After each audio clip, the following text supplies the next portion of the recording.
한국불교 금강선언 총재 화란 스님과 함께 알기 쉬운 불교 이야기에 대해 배웁니다.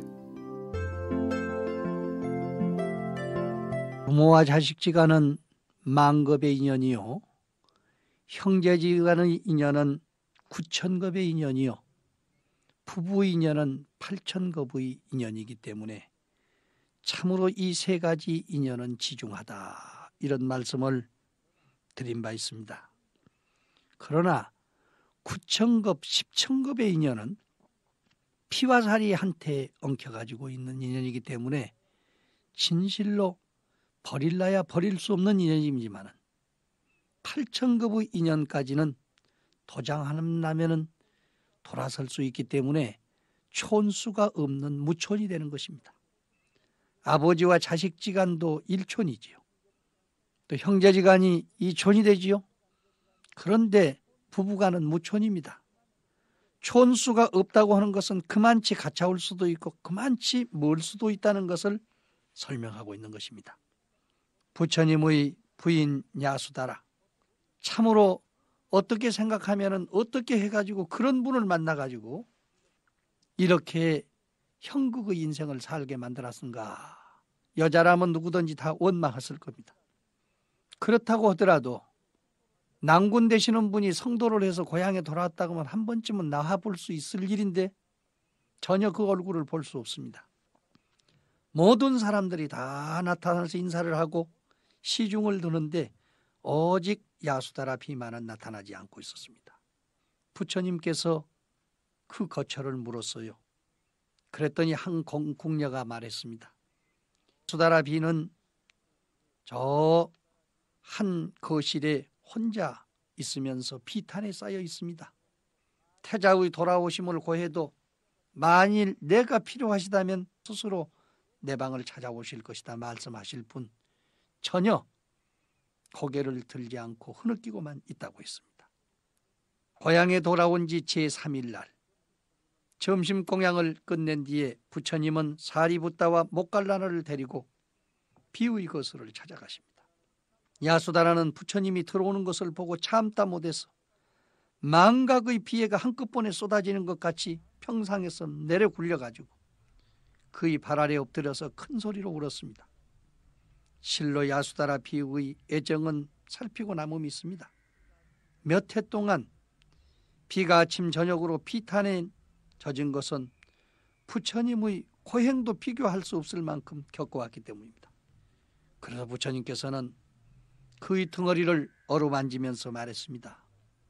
여보, 미안하여.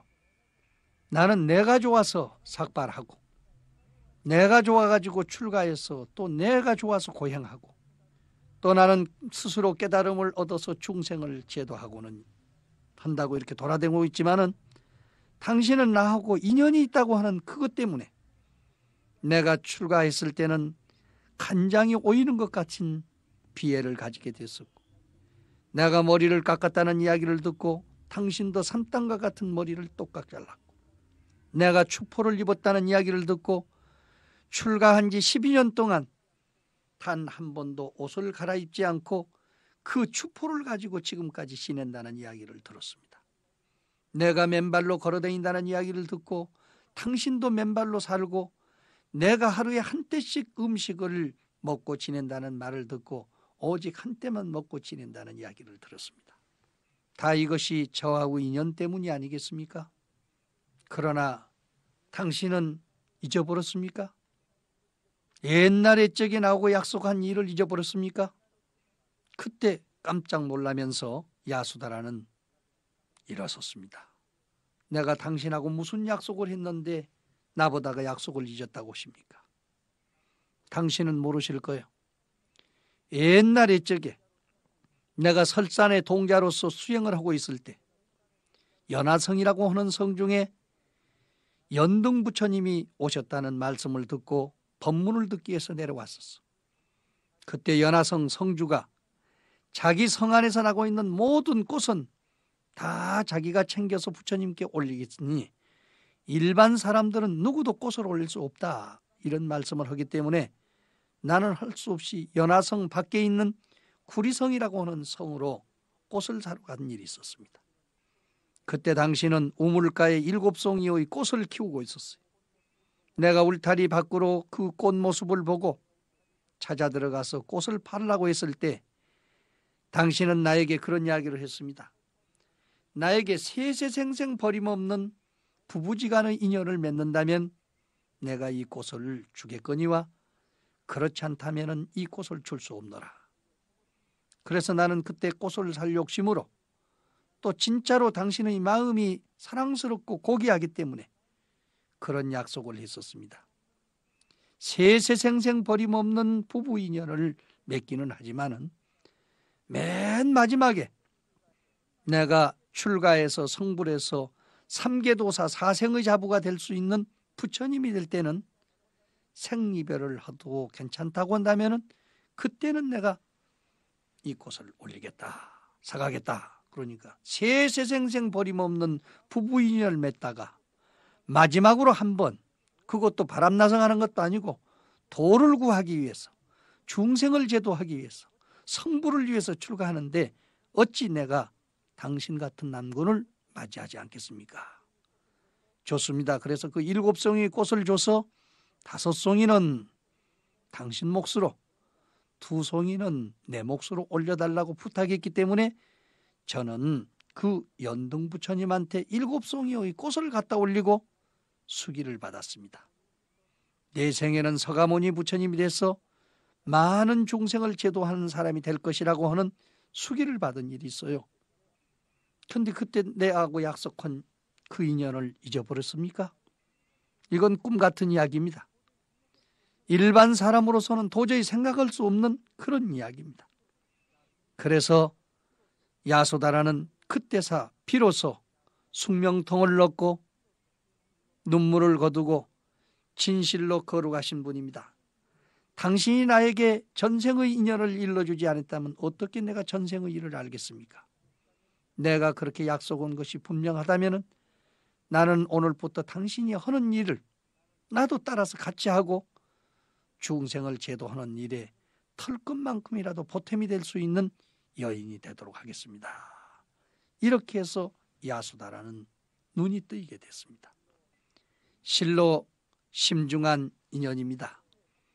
우리는 이렇게 같은 부부간의 인연을, 그 인연의 소중성을 따라가면서 왜 이렇게 은원이한테 엉켜가지고 염정의 흐르는 물속에서 고민을 해야 되느냐 하는 문제를 스스로 반성하고 깨달을 수 있도록 해주는 것이 좋은 방법입니다.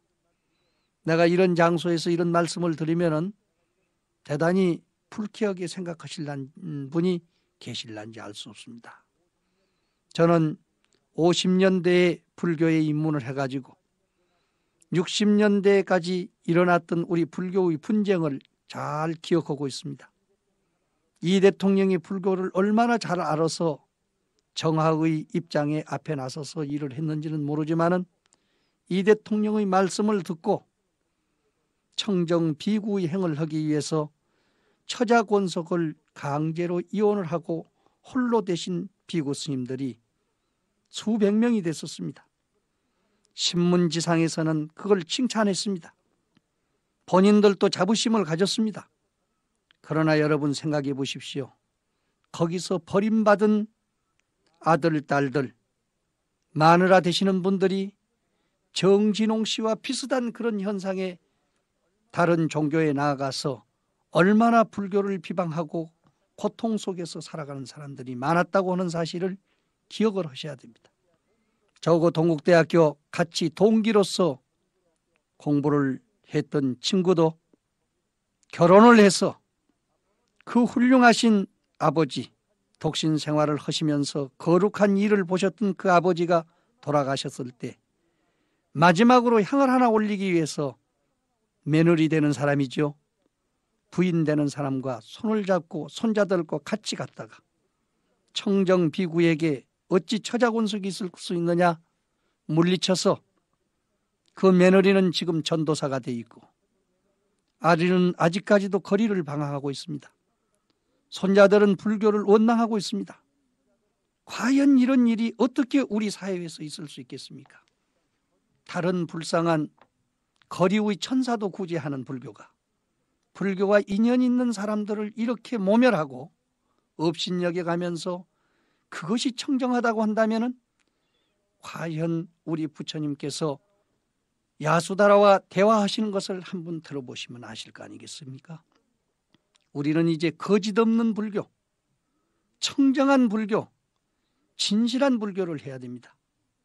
그렇게 해서 가장 나오고 가차운 인연을 스스로 깨우쳐 나가면서 함께 불도를 해나갈 수 있는 방법을 개척을 해야 됩니다. 예, 혼자만 불교를 해서 좋아질 수 있다면 물론 또 그렇게 해야지요. 그러지만은 부처님이 가르친 법에 의해서 상대방에게 원망을 주지 않고 저주심을 주지 않고 가장 평온한 마음으로 스스로 깨달음을 얻어서 함께 도를 닦을 수 있는 이런 아들, 딸, 이런 부인과 이런 남편을 가질 수 있는 사람들이 이 시대에 존재한다면 이 시대는 거짓의 시대가 되지 않을 겁니다. 진실한 사회가 될 것으로 생각됩니다. 부처님은 어제는 아버지의 눈을 띄었습니다. 오늘은 바로 함께 짧은 생이지만 생을 살아왔던 아내의 마음을 깨우쳐줬습니다. 오랜 세월 동안 완전히 잠속에 꿈속에 재워져 있던 전생의 인연을 일으켜서 당신이 주는 꽃 때문에 나는 성부를 수기를 받게 됐었다. 그때 연등 부처님 앞에 가서 그랬었거든요. 7송이의 꽃을 올리면서 이것은 저희 꽃이 아니고 장차 저에게 부인될 사람이 준 꽃입니다. 그러나 그 꽃이 너무나도 장엄했기 때문에 하늘에서 꽃다리를 형성했고 부처님께서는 그 꽃을 받고 수기를 주셨습니다. 하늘에서는 꽃비가 내렸습니다.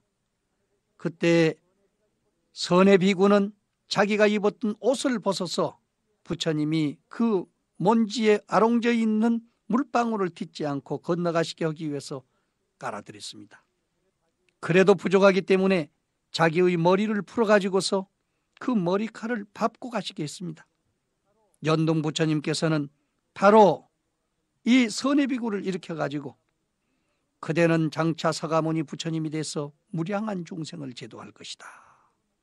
그러나 여러분 금강경을 읽으신 분은 잘 아시겠지요. 내가 그때 법을 얻은 것이 있느냐?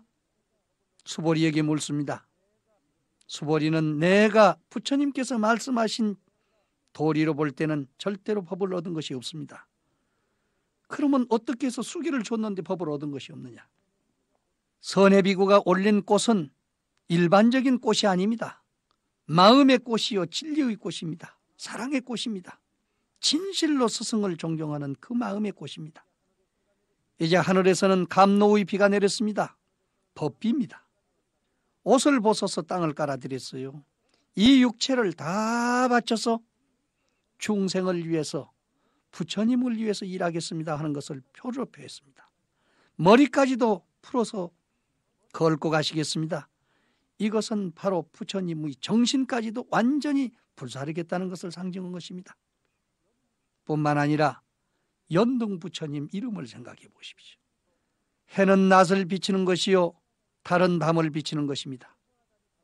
그러나 아무리 해와 달이 밝아도 방안 속은 비칠 수 없습니다.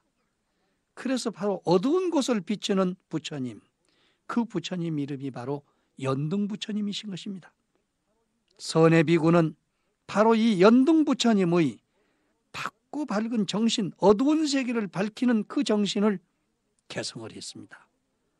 오직 그 마음으로 서로 인정을 했고 그 마음에 의해서 장차 중생을 제도할 것을 다짐을 했습니다.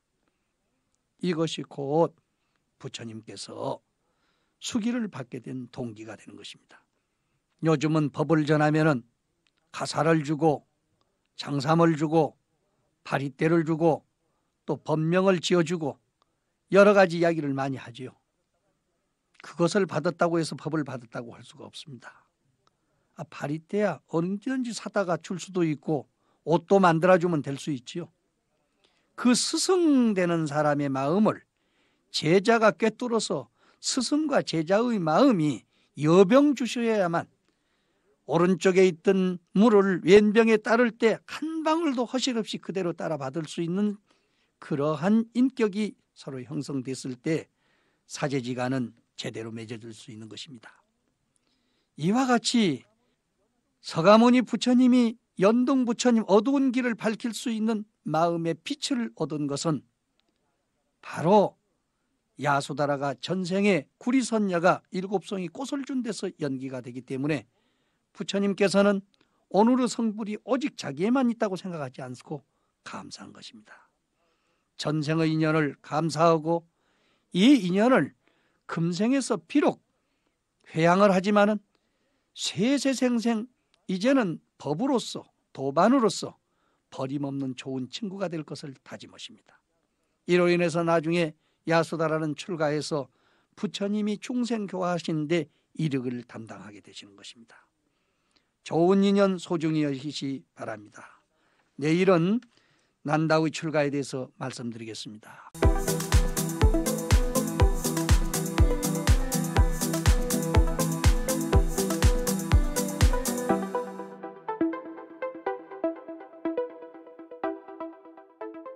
어제까지는 고향에 돌아가신 부처님께서 아버지와 아내를 제도하시는 그런 장면에 대해서 말씀드렸습니다.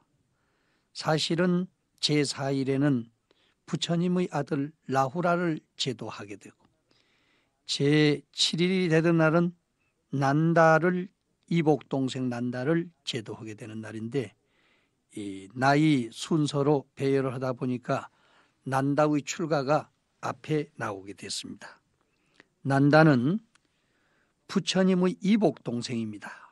어머니 마야 부인이 일찍이 타계하심으로 인해서 그 이모되는 파자파티가 와가지고서 계모로서 활동을 하면서 실달태자를 기르게 됩니다. 또 정반항을 잘 보좌하면서 후비가 됐기 때문에 거기에서 난다라고 하는 아들을 낳게 됩니다. 나이에는 다소 차이가 있지만은 아주 늠름하고 잘생긴 모습이 부처님과 별로 차이가 없었기 때문에 길을 같이 걸어가면은 부처님인지 동생인지 구분을 못할 정도로 됐다는 이야기가 있습니다. 이분은 마치 부처님이 왕궁에 와 계실 그 무렵에 손탈이라고 하는 여인과 약혼을 해가지고 장차 결혼을 하면은 석가 부처님의 뒤를 이어서 카필라국의 임금님이 될 사람이었습니다. 그런데 부처님께서 가비라국을 방문하고 다 마치고 떠나실 무렵쯤 돼가지고 그 이모 마하파자파티를 찾아가서 인사를 드리러 갔습니다.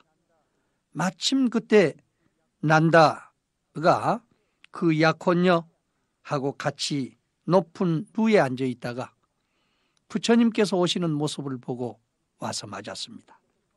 부처님께서 손에 들고 오시던 바리떼를 받아가지고 광 속에 들어가서 꿀물을 타가지고 가지고 나왔습니다.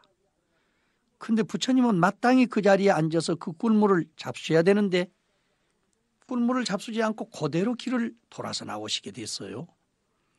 인도의 풍습은 손님이 왔다가 자리에 앉지 않고 집 밖으로 나가게 될 때는 그분이 앉을 때까지 그 받아든 물건을 들고 그대로 따라다니게 되어 있습니다. 부처님이 그 자리에 앉지 않으시고 밖으로 나가시니까 할 수 없이 꿀물을 들고 계속 따라가게 됐죠. 자그만치 거기서 2km나 떨어진 니그로다 동산까지 가게 됐습니다. 그런데 약혼녀는 남편이 먼 길을 가는 것을 보고 뒤에서 소리치면서 빨리 돌아오시라고 소리를 합니다. 또 난타도 그렇게 하기로 약속하고 떠나게 되는 거죠. 그런데 부처님은 이상한 일입니다. 니그로다 동산까지 가가지고 5,000명이 넘는 그 대중들이 보는 가운데서 사리부를 시켜서 난다를 강제로 머리를 깎아서 스님을 만들라고 합니다. 난다는 죽어도 스님이 안 되겠다고 절대로 말을 듣지 않았습니다. 그러나 억지로 잡고 머리를 깎아서 스님을 만들었습니다. 부처님이 돌아가실 때까지 인도에는 약 3만 명의 스님이 형성이 됩니다. 그러나 평생을 두고 강제로 머리를 깎은 분은 오직 이복동생 난다밖에 없습니다. 왜 부처님이 그렇게 손다리라고 하는 약혼녀의 가슴을 아프게 하면서까지 이복 동생의 머리를 깎아야 했던가 하는 이 문제는 돌이켜 한번 생각을 해봐야 될 것입니다. 그 당시로서는 도저히 이해가 안 됩니다. 그러나 그 뒤에 30년이 훨씬 넘어서 가비라국이 멸망함에 이르러 가지고서는 비로소 난다는 부처님께 감사를 드립니다. 이 일이 생기기 전까지는 계속해서 원망하지요. 부처님은 난다에게 큰 스님들 방 청소라고 그럽니다. 또 청소를 빨리 하고 아름다운 자기의 애인을 찾아보겠다고 마음 먹고 있으면 부처님은 또 가서 방 청소만 할 것이 아니라 물도 떠다가 전부 항아리에다 채우라고 그럽니다. 그래서 사리불, 목걸련, 수보디 여러 가지 제자들의 방에다가 청소하고 물 갖다 붓고 하면 하루가 가고 세월이 갑니다. 나중에는 견디다 못해서 빨간 벽돌이나 개화장에다가 손타리의 얼굴을 그려가지고 거기서 쳐다보면서 이야기를 합니다. 여보, 보고 싶어 죽겠어? 왜 나를 찾아오지 않지? 우리 형님은 무엇 때문에 나를 이렇게 원망스럽게 스님을 만들었는지 알 수가 없어. 날마다 눈물로서 세월을 보냅니다. 견디다 못하는 난다는 이제는 천상할 수 없어 도망치는 수밖에 없다. 어떤 때는 내가 옷을 좀 특별하게 해 입고 나가면은 혹시라도 손타리가 나를 찾아오지 않을까 밤새도록 고민하다가요, 자기 옷에다가 풀을 매깁니다. 원래는 출가 스님들은 옷에다가 풀을 매기고 다리미질을 하지 않게 돼 있어요. 옷이 번쩍번쩍하면은 사람들이 눈에 띈다고 해서 되도록이면 순수하게 그대로 입도록 했는데, 일부러 난다는 그것을 다리미질을 하고 또 거기다가 다리미질을 하고 풀을 매겨서 번질번질 해가지고 옷을 입고 나가면은 다른 스님들이 볼 때는 웃음거리가 되지만은 혹시 손타리가 그 특이한 모습을 보고 자기를 찾아올까 이런 생각을 가지고 그런 일을 수없이 반복했습니다. 나중에는 견디다 못해서 도망을 치는 거지요. 부처님이 밖에 나가신 틈을 타서 부처님이 오실 장소하고는 정반대쪽을 향해서 도망을 쳤습니다. 한참 가다가 보니까 부처님이 앞에서 딱 나타나시는 거예요. 어디 가느냐? 손타리가 보고 싶어서 견딜 수가 없습니다. 그래? 손타리보다도 더 이쁜 여자가 있다면 어떻게 하지? 세상에 그런 사람이 있을까요? 내가 한번 보여주지. 나를 따라오느라. 뒷동산으로 끌고 갑니다. 어떤 여자가 있을까 하고 속으로 생각하면서 뒤에 따라가는데 산 중턱에서 아름다운 여인들 8명이 춤을 추고 있습니다. 난타서방님 어서 오세요. 난타서방님 어서 오세요. 춤을 추는데 너무너무 아름다운 선녀들이라 세상 사람이 아니에요. 쫓아가서 물었습니다. 너희들이 어찌해서 내 이름을 아느냐? 저희들은 지금 난타서방님이 스님 생활을 하고 있는데 견성성부를 생각은 갖지 않지만은 천당에 날 수 있는 인연을 공부를 많이 하고 있기 때문에 내 생에는 이 천당에 가서 태어났는데 한 분의 여인만 거느리고 사는 것이 아니라 8명의 여인을 한꺼번에 거느리고 살게 됩니다. 8선녀를 거느리고 살게 되지요.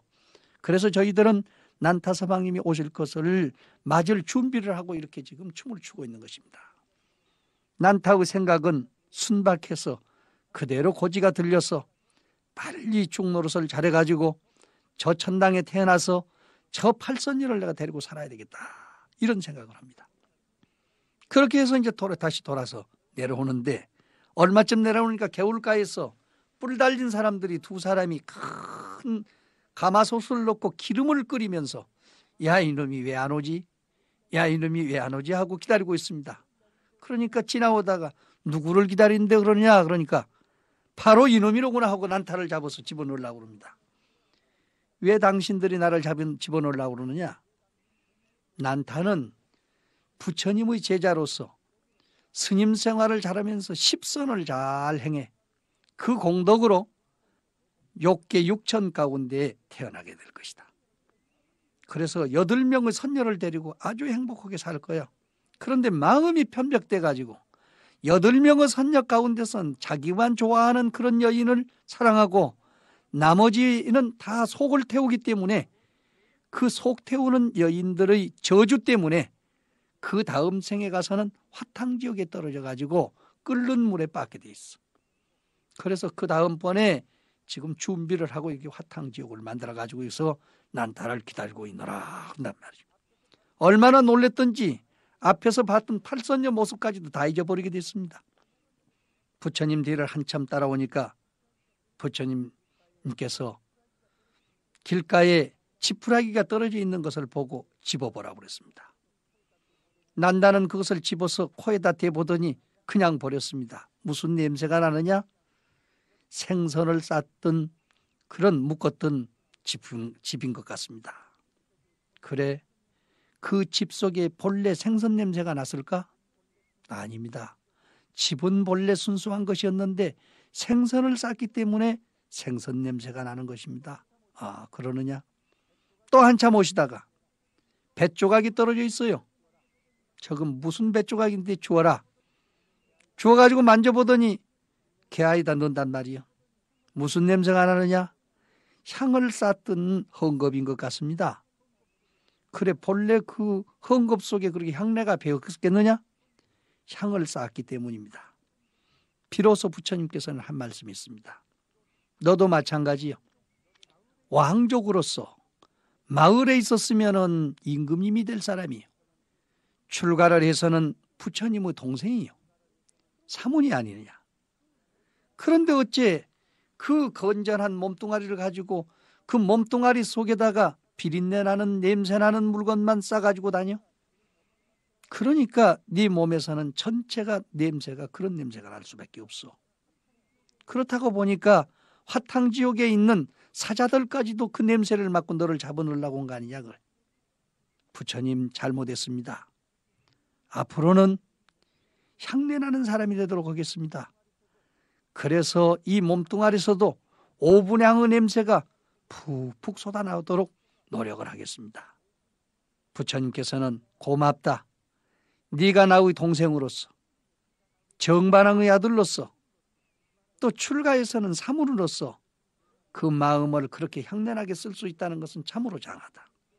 이렇게 막 돌아서는 순간인데 부처님하고 잘 아는 사람이 길을 지나가다가 인사를 했습니다. 부처님 어디 갔다 오시는 길입니까? 설산 갔다 오는 길이네. 어디로 가십니까? 간디스강으로 내려가는 길이네. 자네는 어디 가는가? 설산으로 가는 길입니다. 그래서 둘이 서로 마주쳐서 인사를 하고 떠났습니다. 한참 내려가다 보니까 한 사람은 간디스강가에 섰고 한 사람은 설산 가차에 서 있습니다. 돌아보시면서 난다에게 물었습니다. 봐라. 저 사람과 우리가 만나서 서로 인사를 드리는 것은 한 발자국 차국도 없어. 그런데 점점 한 사람은 남쪽을 향하고 한 사람은 북쪽을 향해서 걸어가다 보니 한 사람은 설산 옆에 서 있고 한 사람은 간디스강가에 서 있지 않느냐. 남북의 거리가 이렇게 멀리 돼 있어. 본래의 생각은 선도 악도 아니다. 그런데 한 생각 착하게 먹으면 선의 세계가 저렇게 될 수 있고 한 생각 악하게 먹으면 악의 세계가 이렇게 거리가 멀어질 수 있어. 선과 악의 세계가 하늘과 땅의 차이가 난다는 도리를 깨달아야 한다. 이제 우리 마음은 본래 선도 아니고 악도 아니지만은 어떤 생각을 가지냐에 따라서 이렇게 엄청난 차이가 나는 것이다. 생각해 보세요. 하늘에서 내리는 비는 아무 생각이 없습니다. 그러나 그 빗방울이 한 발짝 동쪽으로 떨어지면 동해바다로 흘러갑니다. 서쪽으로 흘러가면 바로 한강에 떨어지게 됩니다. 서해바다가 되죠. 이렇게 엄청난 차이가 납니다.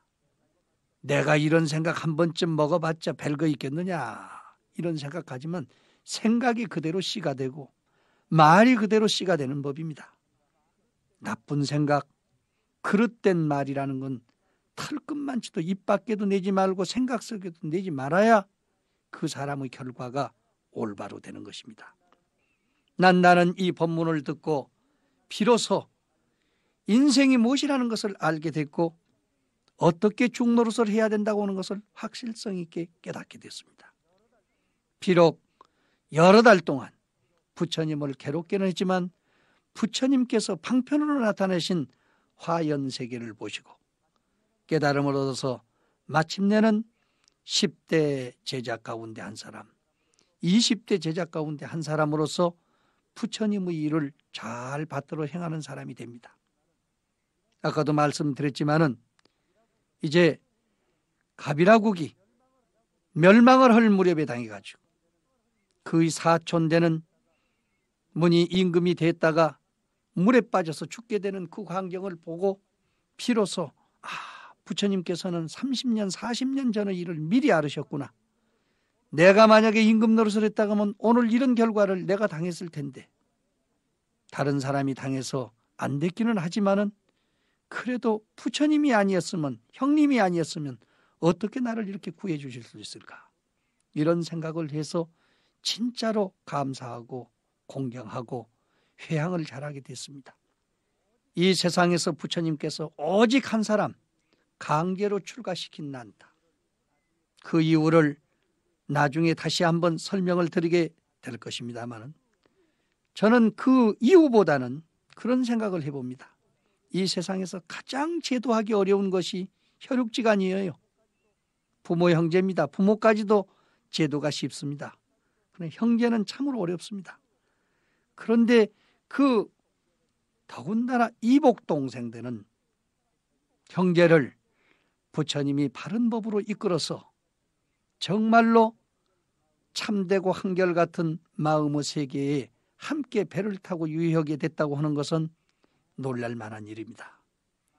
우리 주위에 있는 많은 중생을 거짓는 것도 중요하지만 우선 내 부모, 내 형제부터 구할 수 있는 우리 불자, 그리고 우리 형제들과 우애할 수 있는 좋은 도반이 되어주시기 부탁드립니다. 내일은 부처님의 아들 나후라에 대해서 말씀드리도록 하겠습니다.